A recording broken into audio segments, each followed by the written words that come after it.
My name is Polly Nooter Roberts, and my formal publishing name is Mary Nooter Roberts, but I go by the nickname of Polly. And I'm a professor here in the Department of World Arts and Cultures and Dance. And I'm also a consulting curator for the Los Angeles County Museum of Art, LACMA. I don't define myself as an artist or as an art maker per se. I actually consider myself more of a teacher and of an educator about art and the making of art, and about how the arts can be a conduit into cultural awareness and into the richness and complexity of world cultures. So I wouldn't venture to say that I'm an artist, but as a curator and a professor, there's a certain creativity in the selections that we make and the juxtapositions and the messages that we convey that is not unlike art making, but it's not really exactly the same kind of thing. I'm more of a mediator. I like to think of myself as a mediator, as a translator who has absorbed and who has been changed and transformed by the arts that I've had the good fortune of encountering in my life. In college, I actually studied philosophy and French literature. I had a double major. And even though I ultimately went into graduate school at Columbia University for art history, because I'm an Africanist art historian and work on African arts and visual cultures, it turns out that my major in college was very relevant to what I do now. And the reason is because the arts of Africa are arts of knowledge. We learn about worldviews, about ways of knowing, about people's lives, and raise awareness and consciousness about the richness and complexity of Africa through the arts. So in so many ways, that philosophy major has just been critical. When I was in graduate school, I went and met the curator of African art at the Metropolitan Museum of Art. And for 2 years, I went and worked as a research assistant 2 days a week at the Metropolitan Museum in New York. And that was just a wonderful way to start a kind of a museum career by getting my foot in the door, which I really did very unconsciously. But I now tell students that's what you need to do. You just need to get your foot in the door through volunteering or through interning. So I did both at the Met. So my work has usually been on the curatorial side. I am a curator as opposed to an educator or a development grant writer or a registrar.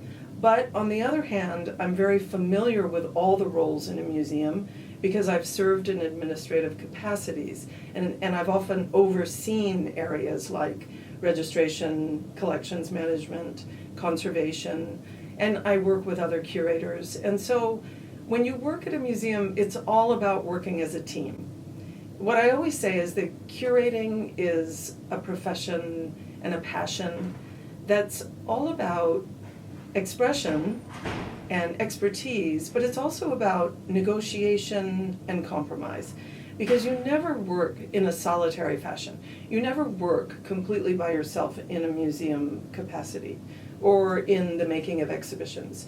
It's very much about working as a team, learning about the expertise and the skills and the talents of so many people who work with you in a museum to bring an exhibition to fruition and to bring the publication to fruition. It's simply extraordinary. Well, I think we're blessed in the Department of World Arts and Cultures and Dance to be part of the School of Arts and Architecture. We're just incredibly resourced here. We are surrounded by people who have complementary interests, and it makes it possible to say to our students, go study with this person in art history. Go take a course over there in history. There's a wonderful course on the history of museums. So the point is that as a community here at UCLA, we are surrounded by other individuals, faculty and students, who are gifted in all kinds of arts and all dimensions of the arts, and that it is a chance for us to be in dialogue and to have a kind of community that we can create together that is pushing us further toward really being the #1 school of arts and architecture in the world. So that's what it's about. It's about getting out there, seeing things, experiencing programs, going to museums, enjoying yourself, and finding out what your passion is. One of the roles that I feel that I play as a professor is trying to help students find their calling, to find their passion. And for me, it's a question of finding the thing that really, really is the thing you're most in love with. Because you have to love what you do to be good at what you do. Because what you do in life is about passion, first and foremost, in order to give you the commitment that you need to go with it throughout your lifetime, and to do the hard work that it will take to be successful. So it's about passion, commitment, and hard work.